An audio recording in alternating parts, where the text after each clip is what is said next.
Ya, pendengar PR terkait dengan akan dimunculkannya kembali mata pelajaran Pancasila di semua jenjang mulai Juli mendatang. Kita akan berbincang pendengar PR bersama dengan anggota Dewan Pendidikan Jawa Barat, Dr. Teguh Wahyudi MPD, pendengar PR. Assalamualaikum, selamat malam Pak Teguh. Waalaikumsalam, selamat malam Mas Radit, bagaimana kabar? Alhamdulillah baik, mudah-mudahan Pak Teguh juga sehat selalu ya Pak Teguh. Alhamdulillah sehat-sehat Mas Radit. Baik, ini ada satu kabar terkait dengan mata pelajaran Pancasila yang kabarnya ini akan diajarkan kembali sebagai mata pelajaran wajib begitu ya di level mulai dari PAUD bahkan sampai ke pendidikan tinggi begitu Pak Teguh. Kita ingat bahwa dulu tahun 94 kalau tidak salah PMP atau Pendidikan Moral Pancasila itu kan diganti begitu ya, namanya tidak dieksplisitkan. Iya. Nah sekarang muncul kembali. Iya. Tanggapan Anda seperti apa nih Pak Teguh? Silakan. Terima kasih.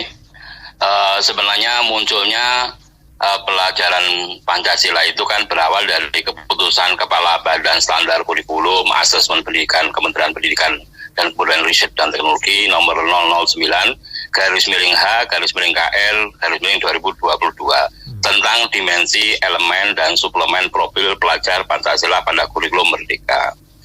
Jadi di dalam kurikulum Merdeka itu kan saat ini sedang dicanangkan tentang profil pelajar Pancasila. Itulah dasarnya untuk disampaikan pelajaran Pancasila. Dan itu pun juga berkaitan dengan peraturan pemerintah nomor 4 tahun 2022 tentang standar nasional pendidikan, yaitu mata pelajaran Pancasila akan dijadikan mata pelajaran tersendiri dalam pembelajaran di sekolah. Begitu Mas Radit. Ya, baik. Kalau kita sedikit flashback begitu ya ke masa lalu bahwa sebetulnya kan pendidikan tentang Pancasila itu sudah pernah berdiri sendiri begitu ya Pak Teguh ya. Nah kemudian digabung dengan pendidikan kewarganegaraan begitu. Nah sekarang kemudian akan dipisah kembali begitu ya. Anda melihat ada latar belakang yang cukup prinsip terkait dengan hal ini Pak Teguh? Memang betul, jadi selama ini kita sudah mengenal pelajaran Pancasila sudah diberikan sejak zaman Orde Baru. Misalnya namanya dulu adalah PMP, Pendidikan Moral Pancasila. Kemudian menjadi PPKN, Pendidikan Pancasila dan Kewarganegaraan. Lalu menjadi Pendidikan Kewarganegaraan atau PKN. Selain melalui mata pelajaran tersebut, Pancasila juga diajarkan secara indirect interaction atau pembelajaran tidak langsung dengan melalui kegiatan rutin upacara. Nah, kenapa seperti itu? Kalau kita lihat di saat ini kan gonjang-ganjing radikalisme, intoleran, anti Pancasila, inilah yang melatar belakangi bagaimana kita perlu mengembangkan, perlu menggairahkan pelajar-pelajar pemuda kita itu agar lebih membumikan atau mempunyai jiwa Pancasila sehingga jati diri bangsa Indonesia itu bisa tidak hilang, tidak luntur, karena ini berkaitan dengan NKRI. Karena NKRI tanpa Pancasila ya bukan NKRI, begitu pecah belah, begitu Mas Radit. Baik, artinya memang ini merespon situasi terkini begitu ya Pak Teguh ya, kurang lebih seperti itu. Betul. Ya betul ya. Baik, nah kemudian dengan diterapkannya kembali atau dimunculkannya kembali begitu ya pendidikan Pancasila secara eksplisit, secara terpisah, tersendiri.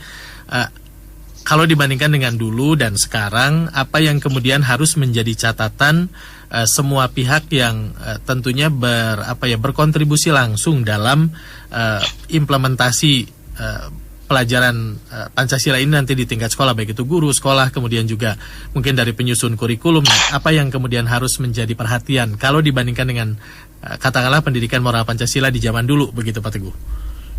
Jadi begini ya, pendidikan Pancasila ini sebenarnya lebih mengarah pada pendidikan karakter atau pendidikan kepribadian. Sebenarnya di zaman dulu itu sudah, misalnya dengan Pancasila itu ada pedoman penghayatan pengamalan Pancasila, itu sudah lebih hebat lagi dulu itu. Tapi kan akhirnya itu dianulir atau dianggap sebagai doktrin Orde Baru kan begitu. Tapi itu sebenarnya bagus sekali untuk membumikan atau menjiwakan pemuda menjadi Pancasila.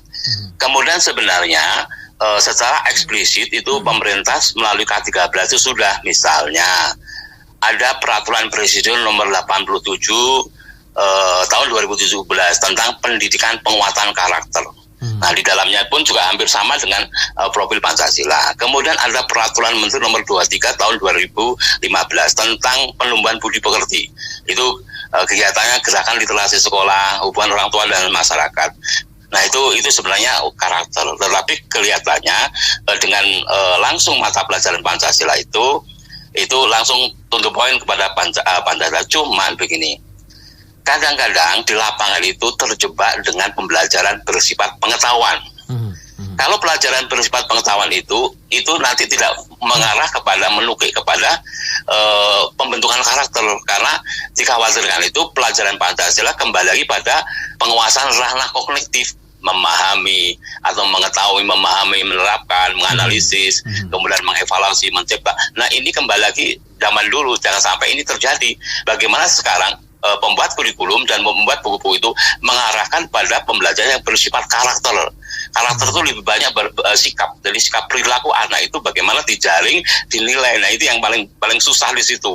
Jadi jangan sampai terjebak kepada penilaian-penilaian, pembelajaran pola-pola belajar dan penilaian secara kognitif atau pengetahuan saja. Itu, Mas. Baik, artinya kita berharap bahwa hasil dari keberadaan mata pelajaran Pancasila sebagai sebuah mata pelajaran yang berdiri sendiri ini bisa kita lihat implementasinya, kita lihat hasilnya dalam kehidupan nyata dari anak-anak didik kita, begitu ya Pak Teguh ya? Betul. Baik, ini artinya kan juga silakan Pak Teguh. Jadi gini, kalau pelajaran Pancasila ini sebenarnya sudah dilengkapi dengan yang namanya suplemen profil pelajar Pancasila. Jadi peraturan standar nasional nomor 009 H/KR/2002 tentang dimensi, elemen, dan suplemen profil pelajar Pancasila. Jadi di dalam pelajar Pancasila itu ada 6 profil. Pertama misalnya bertakwa dan beriman pada Tuhan Yang Maha Esa. Yang kedua pelajar berbineka global. Yang ketiga adalah memiliki kemampuan gotong royong. Kemudian kelima adalah keempat adalah mandiri, kelima adalah bernalar kritis, keenam adalah kreatif. Jadi butir-butir itu sekarang itu sudah dituangkan di dalam sebuah peraturan yang tadi, yaitu nomor 009 HKR/2022 tentang dimensi elemen. Jadi di situ sudah digambarkan yang spiritual itu seperti apa, beriman itu sudah detail sekali, sehingga bagaimana guru itu meraih atau mencapai dimensi-dimensi yang ada di peraturan itu, begitu Mas. Baik, Pak Teguh, kalau melihat realita di masyarakat begitu ya, setelah Pancasila ini memang tidak dieksplisitkan dalam bentuk mata pelajaran secara terpisah, selain tadi ya menjawab isu-isu yang sekarang berkembang tentang radikalisme dan potensi-potensi memecah belah bangsa. Kalau Anda sendiri melihat katakanlah di pergaulan paling bawah di masyarakat secara umum begitu, apakah memang Anda melihat ada hal-hal yang ya katakanlah bisa dianggap kemunduran tentang pengamalan sila-sila dari Pancasila ini begitu, Pak Teguh? Ada kecenderungan seperti itu. Misalnya begini, pengamalan tentang sila pertama atau tentang dimensi pertama, yaitu bertakwa pada Tuhan Yang Maha Esa. Coba kalau lihat di jam-jam waktu misalnya Islam nih, waktu maghrib, isya, itu anak-anak masih banyak berkeliaran, nongkrong, sementara di masjid itu kosong. Nah, ini kan indikator bahwa kembali lagi ke akidah, ke takwa pada Tuhan itu perlu digalakkan. Jadi bagaimana sinergi orang tua dan sekolah agar anaknya dibekali iman takwa yang tinggi, agar anak itu tidak terpengaruh dengan hal-hal yang buruk, begitu Mas. Jadi ada peningkatan yang cenderung di lapangan seperti itu.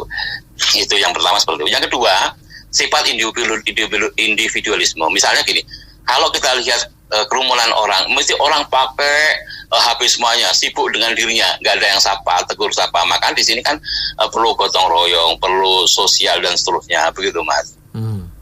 Baik. Ya, artinya memang ini nampak nyata dalam keseharian masyarakat kita saat ini begitu ya Pak Teguh, betapa pengamalan nilai Pancasila ini sudah mulai luntur katakanlah begitu ya.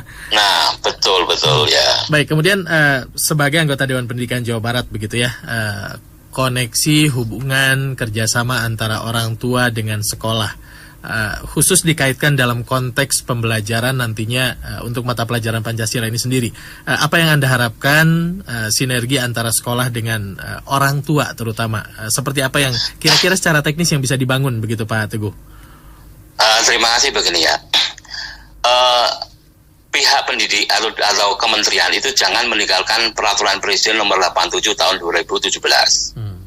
Jadi walaupun ada sebuah pelajaran profil atau pelajaran Pancasila secara khusus, tapi strateginya saran saya menggunakan peraturan Presiden nomor 87 tahun 2017, yaitu pembelajaran karakter, penguatan pendidikan karakter. Di mana penguatan pendidikan karakter itu dicapai dengan pembelajaran atau pendidikan karakter berbasis sekolah, berbasis kelas, dan berbasis masyarakat. Dimana kalau pembelajaran karakter berbasis sekolah itu bagaimana sekolah atau kepala sekolah menata lingkungan sekolah agar berkarakter, menciptakan budaya bersih, menciptakan budaya agamis pada waktu jam-jam tertentu, sholat bersama atau ibadah bersama. Kemudian di situ gotong royong dan seterusnya. Jadi yang pertama adalah sekolah menciptakan karakter Pancasila itu melalui berbasis sekolah. Yang kedua berbasis kelas. Pembelajaran karakter berbasis kelas adalah bagaimana seorang guru di kelas mengajarkan jujur, berdoa, tanggung jawab, tepat waktu, tertib, itu di kelas pada saat di kelas. Nah, kemudian yang terakhir adalah hubungan sekolah dengan masyarakat. Apapun bentuknya, hasil pendidikan itu gak lepas dari orang tua. Kalau misalnya di sekolah itu dikencengi peraturan, di rumah dilonggarkan, tentunya itu tidak bersinergi. Jadi harus antara sekolah dan orang tua harus sinergi sama, klop seide. Jadi kalau misalnya bagaimana mendisiplinkan anak di sekolah, ya di rumah disiplinkan. Jangan sampai kalau di sekolah itu didisiplinkan, di rumah dibebaskan. Nah, ini kurang ada sinergi. Begitu, Mas. Baik, nah kemudian di dalam kurikulum itu kan selalu ada metodologi pembelajaran, termasuk juga sampai di akhirnya nanti kan ada evaluasi dan penilaian begitu ya Pak Teguh ya. Nah, bagaimana kontribusi dari orang tua terhadap penilaian dan evaluasi? Sepertinya di Pancasila ini ada sesuatu yang unik, berbeda dan perlu dalam hal ini peran orang tua dalam evaluasi dan penilaian pun nampaknya bisa lebih besar ya dibandingkan dengan pelajaran-pelajaran lainnya begitu Pak Teguh. Betul. Jadi begini ya, di dalam mencapai bagaimana untuk mencapai pelajar Pancasila atau pelajaran Pancasila ya ada metode. Di dalam mencapai itu ada namanya project based learning. Project based learning adalah sebuah project seluruh masa pelajaran agar bersinergi untuk mencapai karakter pemuda pelajar Pancasila. Jadi misalnya kalau dimensi kritis berarti kan bagaimana pelajaran-pelajaran IPA, pelajaran matematika itu membuat sebuah project yang membuat anak kritis, atau pelajaran bahasa Indonesia itu kritis terhadap sebuah fenomena. Begitu juga pelajaran agama, itu bagaimana untuk mengamalkan agamanya. Jadi sebenarnya ini adalah sebuah sinergi seluruh mata pelajaran agar 6 komponen itu tercapai. Otomatis juga kalau sekolah sudah melaksanakan itu tentunya di rumah kan harus mendukung ini, harus mendukung. Nah, mendukung dalam arti adalah pihak sekolah, orang tua itu harus mendukung program-program yang ada itu sehingga sinergi. Artinya sinergi itu apa yang dicanangkan, dilaksanakan oleh sekolah itu bisa dikontrol oleh orang tua, begitu. Jadi kalau orang tua disuruh menilai, umumnya itu baik-baik saja, mohon maaf nih. Tetapi kalau sinergi dengan sekolah mesti kita harus apa adanya. Jadi kalau misalnya anaknya melanggar aturan, ya orang tua harus terima, jangan sampai anaknya melanggar tapi dibela. Nah ini bahaya sekali. Karakter sudah terbentuk begitu Pak Mas Radit. Iya.